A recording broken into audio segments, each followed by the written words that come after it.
Live from the luxurious Hilton Garden Inn in beautiful Bossier City, Louisiana. Louisiana versus Orioles recruit that boot. I'm Jared Roser. He's Sam Spiegelman. I'm still up here just lingering around the Shreveport Bossier Metroplex up here in Northwest Louisiana after this weekend's Louisiana Next Gen 7-on-7 Jambalaya Jam, where Team Heru Raw, the local favorites up here with Pop Houston, Kenny Darby, and some other names that we'll talk about in a second, end up really largely a dominant showing in the tournament, rolling through this thing, and they hold off fourth quarter mentality for the tournament championship in a back and forth title game. But we'll get to a lot of that. Sam, I'm sure, is jealous that you're talking about all these guys I had a chance to see this weekend. And before we started recording, talking about how I'll have an opportunity to go down to Mardi Gras in a couple of days as well.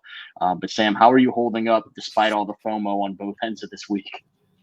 Well, yeah, we say it all the time. New Orleans might be my favorite place, but my favorite place to go vacation or travel to is the West Coast, where I will be this weekend for a couple of days for the start of Rivals Camp.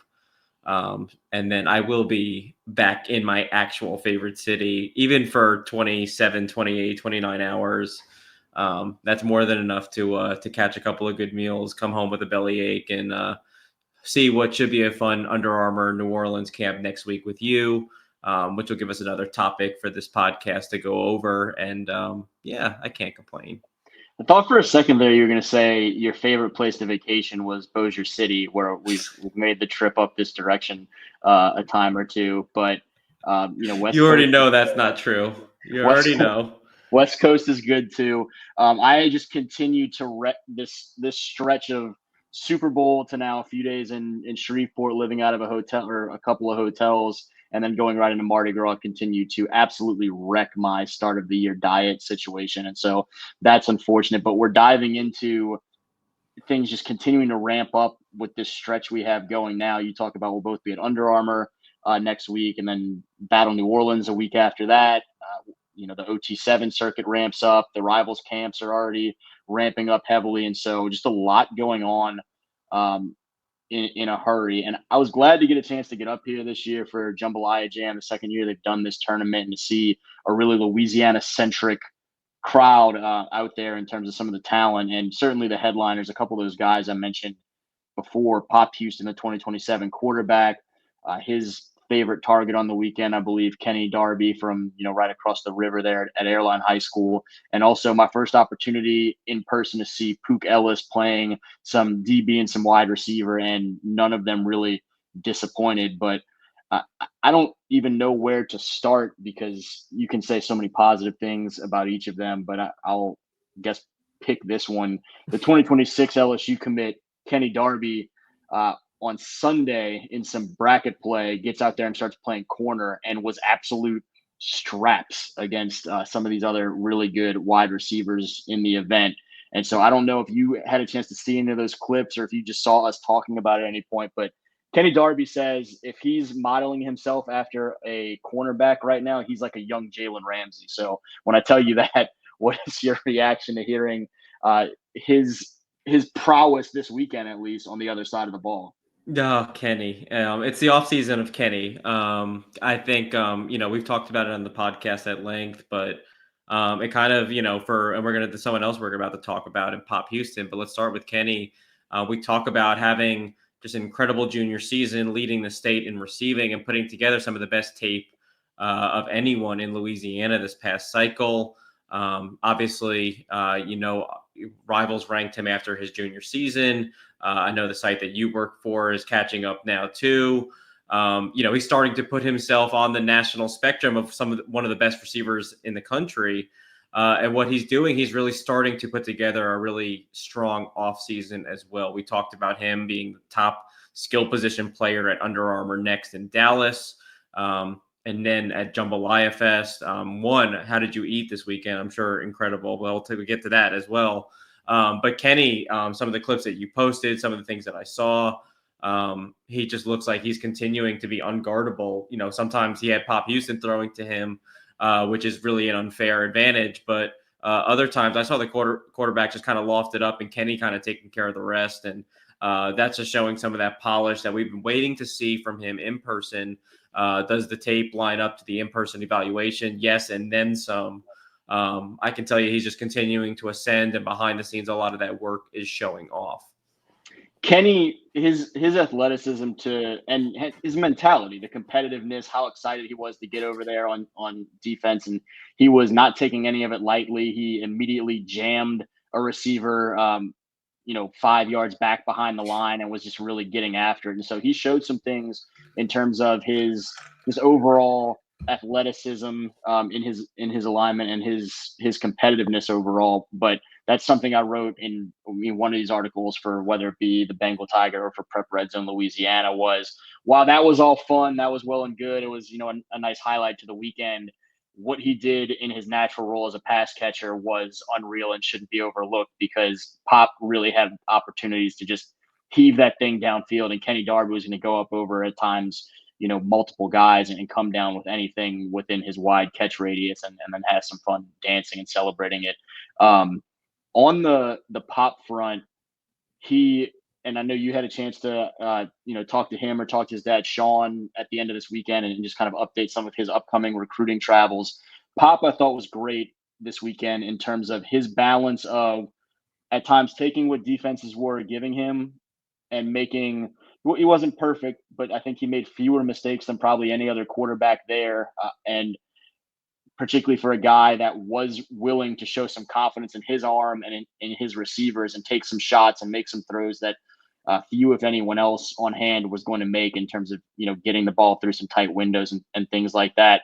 Sunday, in bracket play, early on in the day, he's wearing a Texas A&M bucket hat to kind of shield the rain that we were dealing with all Sunday. And then coming back after a break for the semifinals, he's in the Texas Longhorns bucket hat. And so a lot of love for the two Texas schools in terms of just the attire. Your guy, Parker Thune, from the Oklahoma site with Rivals, was down there. That's obviously a program that's been, really big on Peyton throughout. I think it's the first time I've ever called him Peyton and not Pop. I paused for a second. Throughout the process, he listed, man, I asked him about how things are going as he kind of starts to really pare down some of that great list of offers he has right now. And he rattled off a lot of schools, including those three: Miami, Georgia, Notre Dame. I'm sure I'm missing someone, but LSU wasn't one of the main ones that came up in that conversation. And I know you haven't had a chance to talk, to the Houstons this week about what the upcoming schedule looks like. A few of those out-of-state schools were the ones that seem to kind of loom large in terms of the schedule making for the coming months. Yeah. Here's my favorite thing about Pop is and we've covered him both so closely, leading into this past season. And then he has a record-setting sophomore season, multiple records, school records, Louisiana records, national high school football records, and just a real breakout first punch in his first varsity season, which has been very well anticipated. I love what we've seen from him so far this offseason as well. And at Under Armour, I really just love the deep ball touch that he has. We know that he can rip it, spin it with anyone, as well as, or better than anyone in the country. But that touch on those deep balls, he just makes it look easy, very calm, cool, composed. And to what you're talking about, he'll take what the defense has given you, which I think is a step up. He wasn't, in his first varsity season, he turned the ball over a little bit as he gets acclimated to being the guy under center, the trigger puller. So it's being able to take what the defenses are giving him is a big first step forward into this offseason, where he's going to have to do that, because he can make every throw and he can force the ball, or he can take what defenses give him and take his shots when they open up. And I think this is a good start to that. From a recruiting standpoint, the contenders, Florida State making a really big impression during his first visit. He picked up that Georgia offer early, wasted no time getting to Athens. He got back last month. Georgia, I think, is becoming a really attractive option for him. Texas has been either at or near the top with Pop, an early offer before the season. AJ Milwee and Sark have a knack with not only players, but people that fit Pop's personality. Guys like Arch Manning that sometimes may be more inclined to leave the state and are more open to it. And I think Texas is definitely a major threat. And we talked about getting to Michigan at a certain point. That's something that's become really attractive to Pop. But I actually got the sense that LSU is continuing to kind of stay afloat in this race. He was back at LSU after coming in for LSU Alabama in the season. We know about that he picked up the offer three games into his sophomore season. Things pointing up, I think, for LSU. I don't know if they're necessarily leading the way, but I think they're right there with Georgia and A&M and Oklahoma, a team that now has a new offensive play caller that Pop and his family want to get to know. I believe it's Ben Arbuckle. Yeah, I would say 5 or 6 really steady contenders still staying open. I think what we know, though, is Texas, Georgia, LSU poised to be there in the end. We'll see how these visits back to Oklahoma, to Michigan, to Florida State all kind of go and lead the way, and A&M, of course. Yeah, I was about to say a lot of that first group that you mentioned with Texas, Oklahoma, Georgia, and A&M was the one I think people certainly need to keep an eye on. But LSU, to me, while we didn't talk as much about LSU yesterday, feels like they're more in this mix than it maybe would have been the case if we were having this conversation a year ago or 8 months ago or however long. That I think Joe Sloan and company have done a nice job. Some of the conversations around that time of the offer in late September, and with his visit the same weekend he was out at Georgia earlier on this month. You mentioned I guess the poise that he shows in terms of making some plays on the field, and I think one of my takeaways from this weekend too for him as he continues to mature, not just as uh, a playmaker on the field, a passer on the field, but in terms of as a young man and how he handles everything that goes with this. I think he's always done a pretty nice job of that in general. But I watched a lot of moments this weekend where he and Kenny and the next guy we'll talk about, Pook Ellis, all kind of had a level of target on their back, so to speak, because they were the big high profile guys that all of these other teams as as Kenny actually was kind of barking at some opponents at one point when they were kind of trying to come at him and bolster themselves by how they were playing against him. He made a point to say, "I know you're trying to build your name off of me. I'm already that guy. Like I'm not sinking to that level." And so watching in some of these competitive moments, the way those guys shook back from people really coming after them, I thought was really impressive. And for Pop, you're looking at guys that are eager to just be the one who picks off Pop or sacks Pop or whatever the case may be. And I thought the demeanor with which he carried himself throughout the weekend, even when he did have a couple of his miscues and let a throw or two here or there get away from him, the way he handled that, shook right back, and kept his team rolling their way to a tournament championship was certainly impressive. No question. Always been mature beyond his years. I think you're talking about LSU's recruitment of Pop in particular, and I think the maturity in that, it's as a Louisiana kid, you're always, potentially looking over your shoulder for that offer. It's kind of a benchmark in your recruitment, right? Did LSU believe that they didn't want to let me leave the state or wanted me to play for the flagship university? And I think that was a big task, something that was a sought after benchmark for Pop early on in his recruitment. Obviously, it didn't come long after he really started his sophomore season. But like many elite level players like Pop and others over the years, you know very well that once he accomplished that, I think he started to really take LSU seriously. I think the virtual reality aspect and the way the coach Sloan, his relationship with Pop and that family go back to Joe's time at Louisiana Tech, of course. So I think that's really coming into play. And I think the way he's going about his recruitment, having the contenders that have been there before, but also taking some of these new contenders that are working hard to either make up ground or make a splash. It's very symbolic of how much he's grown as a young man going into a very difficult decision over the next, 12 to 16, 18 months. And I mentioned we'll jump into some conversation about Pook, who I was very excited to watch play for the first time on the 7-on-7 circuit. A lot of DB action as well as some receiver work.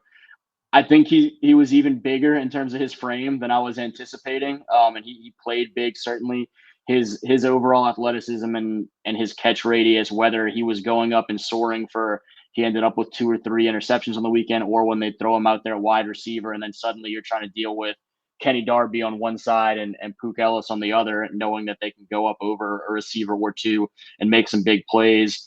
Watching him continue to kind of grow into those roles and get comfortable in these spots when, I mean, for the last 2 years, all he's done is play quarterback for Franklin Parish. I think he's having a lot of fun right now, and it's really, really intriguing to watch some of those flashes of potential at, defensive back, particularly a position where he could end up playing at the next level in purple and gold if he ends up taking Corey Raymond up on that offer. But also developing for Pook right now, as much as he's getting a handle on some of these other opportunities, to play other positions.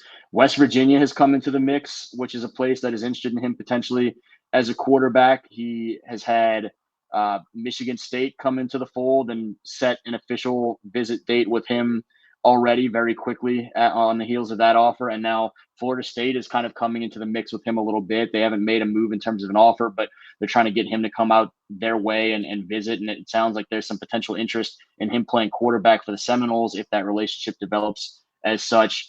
As you kind of watch his recruiting process, a lot of which is unfolding really rapidly before our eyes in the last few months, what are you kind of watching from Desarion Pook Ellis and these schools that are coming into play for him and teams that are giving him options of it could be different positions that he has to weigh, and it's not just LSU versus Florida State. Maybe it's LSU DB versus Florida State quarterback. Yeah, it kind of reminds me a little bit of Juwan Johnson early on in his recruitment before he decided ultimately that he thought playing DB or athlete rather would be best for his recruitment. With Pook, I mean, obviously the tape is spectacular at quarterback. He's so dynamic, and you having a chance to see him in person, I'd love to know because on tape. It looks like the way he gets off the ball kind of turns and just explodes immediately, accelerates, seems pretty special. But it sounds like he's really pretty polished and profound as a receiver as well as a DB, being able that he doesn't play those positions very often. So I was wondering what did the speed look like in person? What did those ball skills look like in person? And to me, I love when quarterbacks make that transition to whether it is receiver or DB. We've seen it so many times, especially in Louisiana, because it's so important to put your best player at quarterback sometimes for these offenses. So to me personally, I think down the line making that move to skill position is important. But if someone wants to let him play quarterback, who am I to say stop? Don't let him do that. I'm more curious about this. What level of athleticism did you see getting a first look at him? Yeah, I mean, look, if folks want to give him that shot at quarterback, he's an all-state quarterback in Class 4A, the second highest classification in the state this year, and had one heck of a year. And just the strides that he took from sophomore year to junior year were impressive. And so, with continued work with Coach Burnett and company up there in Winsboro, where he ends up as a senior this year and what his potential is long term could be really fun to watch. From the athletic side of things and what we saw more of from him this weekend, I don't know that I would use the term polish necessarily for some of what we saw, but in terms of the athletic profile, it's all there. I mean, you ask about speed, and he was able to on offense beat folks deep on several occasions when he was on the offensive side of the ball, and some of the gaps that he was closing on defense in a hurry to come out of seemingly nowhere and then go sky for an interception or a big PBU were really impressive. The ball skills are certainly there, and some of the traits that he has that can't be coached, as well as just some of the instincts that he has. I mean, seeing the ball and he's going to go get it over anyone else because of just sort of his combination of mentality and the athletic traits that are there are all impressive. He caught almost everything his way. He had one where he beat everyone deep and got a little bit too open for his own good, and I think was already thinking about what the dance moves are going to look like. And so he let one get away from him that he knew he should have had, and then came over to the sideline and immediately hit 25 push-ups, and then went back out there the next series and caught a long touchdown. So he learned that lesson really quickly to keep that eye on the ball all the way through and not start thinking about what's next until you've already secured that touchdown. Been there, done that, my friend.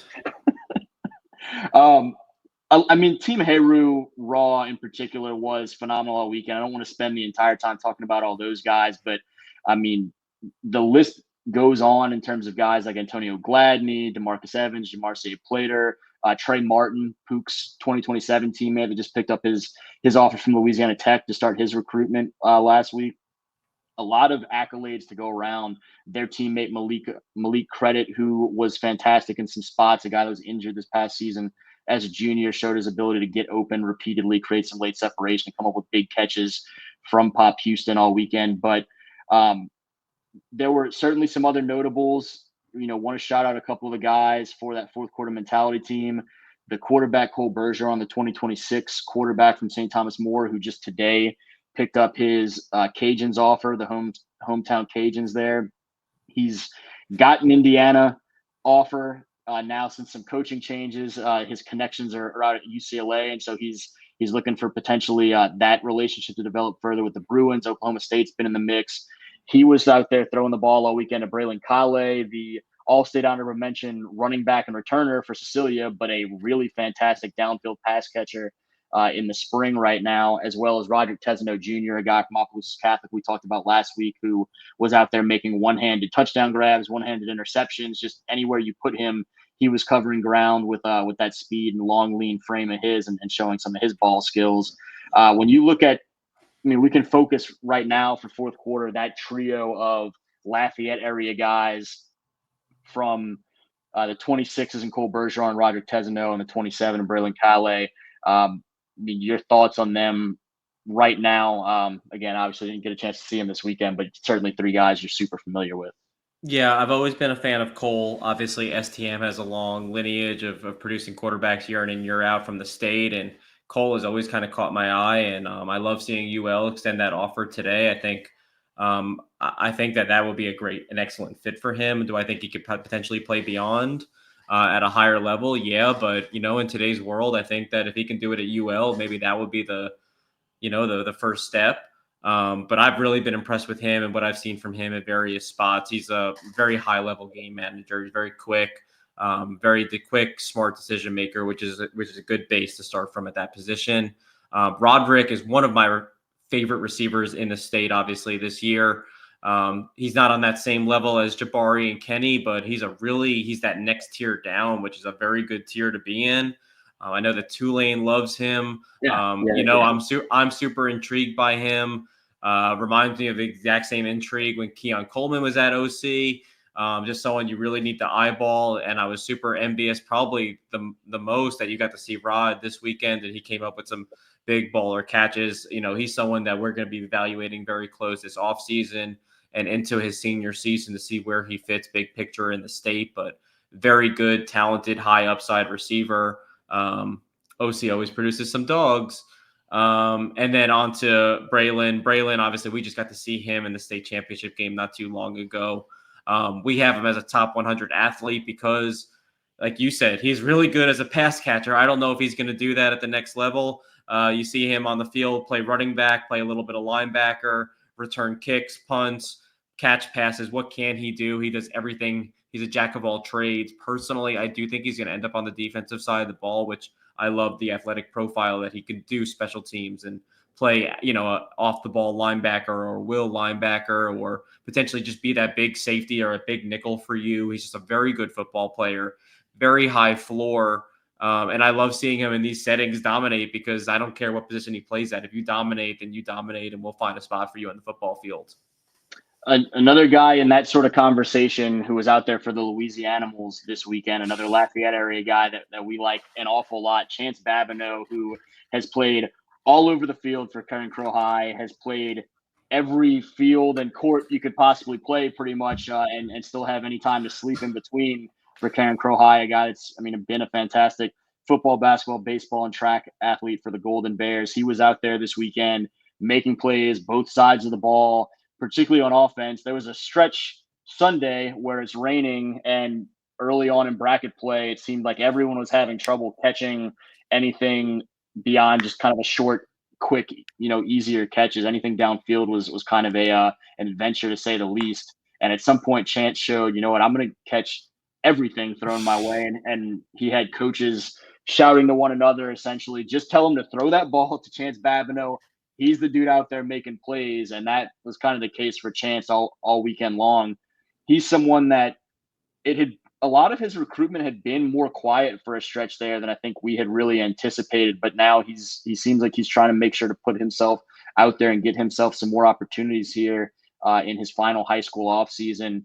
And as much as I thought he's probably most likely a safety at the next level, he really impressed me as a pass catcher this weekend, which is something that he showed as a freshman that he could do quite a bit and did in some spots again with those opportunities this year as a junior. But when you look at Chance and where he's at right now, recruitment wise, and what your hope for him could be for the next few months as some things continue to unfold, what's your outlook? Yeah, I remember we saw him in his jamboree going into his sophomore season, and we thought he would definitely catch a lot of coaches' attention. But obviously, you can't. Not everything is super predictable, and not everything goes according to plan or how you and I think things are going to go. Sometimes you don't have the opportunity to do a lot of camps and expose yourself, for lack of better terms, or get better exposure rather.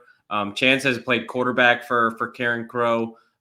You love now, going into his senior year that he's trying to show that he can drop back into coverage and also, be a formidable pass catcher as well. We know that he's a fantastic athlete. Like you mentioned, he's a multi-sport athlete over there, and he's got the experience. So, hopefully this offseason work will get him some more exposure. We know that, a lot of his offers from like Michigan are no longer to different staff now. But the in-state schools are still going to be taking a look. They're still looking to make offers. It's still not too early to get on that wagon, and I think he'll hopefully be just a late riser. Hopefully, most of these in-state schools ultimately make a move. I think he could certainly benefit most, if not all, of these programs around the state. But definitely someone that we've enjoyed watching the last few years. And again, I'll be continuing to roll out articles on. I have the article out on some of the more LSU specific stuff or LSU relevant stuff on Bengal Tiger. I've got 4 different articles I'm grinding my way through on Prep Red Zone in terms of some of the top passers, pass catchers, DBs, and some younger guys too that kind of showed out and are starting to try to make a name for themselves early on in their career. But other than knowing that you're going to be missing out Mardi Gras this weekend while I'm out there on Orleans and Canal and St. Charles and all that. What are you working on this week, and what should folks kind of watch out for you next up over at Rivals? Yeah, well, we're starting Rivals Camp. We just finished up rankings meetings. We're going to be updating the 2026 class at the beginning of March, which I believe is next week. So that's always fun. I'm excited to get back to New Orleans. I will be missing Mardi Gras. St. Charles and Washington was the post-up spot, but obviously after we moved to Mid-City, we had a couple of great times on Canal as well, and Orleans. And man, did I get into some fight with some police officers over where to walk. And that's just the beauty of Mardi Gras. I hope you have a great time. I know you're going to eat well. I know you're going to enjoy your liquid diet, which is really important at this time of the year. You're way more well-behaved than I am, so less fighting for you. But enjoy it. It's the best time of the year. I can't believe your sassiness doesn't play with the authority figures. Right? Like, it's supposed to be lawless, and what don't they understand about that? Yeah, looking forward to this weekend for sure, and then looking forward to obviously the subsequent weekend where we get to connect at that Under Armour event. Where I'm just watching more and more invites go out for guys all over the state that I'm really looking forward to seeing in this opportunity to kind of showcase. Demetric and those guys have done a really nice job of getting some invites out to some guys that maybe aren't the highest profile prospects right now, but I think bring a lot to the table for that event. And for someone who won't be able to attend LSU camp this summer, getting a look at all these Louisiana guys at Edna Carr High School on that brand new field, and potentially some of those Edna Carr dudes, and potentially Lamar Brown playing both sides of the ball he was potentially promising. It might just be worth the trip for some wands and some Under Armour. There you go. He's Sam Spiegelman. I'm Jarrett Roser, again, coming at you live from the beautiful Hilton Garden Inn in Bossier City, Louisiana. This is Louisiana versus all y'all's Recruit Dat Boot. Thank you all for tuning in. And until next time, y'all be well. Thank you, Bossier.